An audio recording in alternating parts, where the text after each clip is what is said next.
আমাদের সমাজে এবং চারপাশে নানান ধরনের অহংকারী মানুষ দেখা যায়। এই মানুষগুলো অহংকারী হয়ে যাওয়ার পেছনে অনেকগুলো কারণ থাকে, যার মধ্যে উল্লেখযোগ্য কারণগুলো হচ্ছে কেউ কেউ অর্থ সম্পত্তির দাপটে অহংকারী হয়ে যায়, কেউ কেউ আবার রূপের আগুন অহংকারী হয়ে যায়, আবার কেউ কেউ বংশমর্যাদার গৌরবে অহংকারী হয়ে যায়। তবে এগুলো ছাড়াও মানুষের অহংকারী হয়ে যাওয়ার পিছনে একটা বড় কারণ আছে, যেটাকে হয়তো আমরা এতটা গুরুত্ব দিয়ে দেখি না, অথবা যেটাকে আমরা ডিপলি কখনো চিন্তা করি না।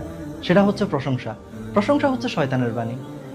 প্রশংসার মাধ্যমে শয়তান আপনার মাঝে অহংকারের বীজ বপন করে দেয়। আর একবার যখন এই বীজটা আপনার মাঝে বপন হয়ে যায়, তখন আপনি চাইলেও সেটাকে আর কন্ট্রোল করতে পারবেন না।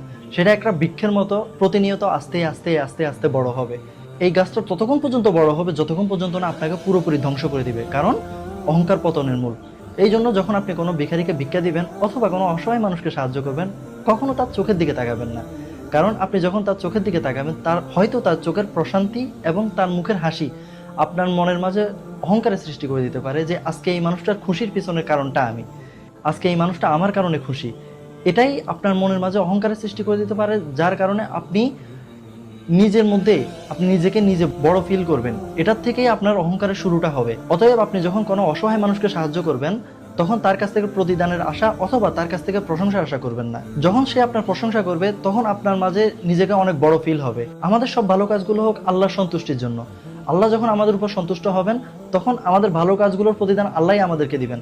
কারো প্রশংসার মাধ্যমে আমাদের লাভও হবে না, আমাদের লসও হবে না।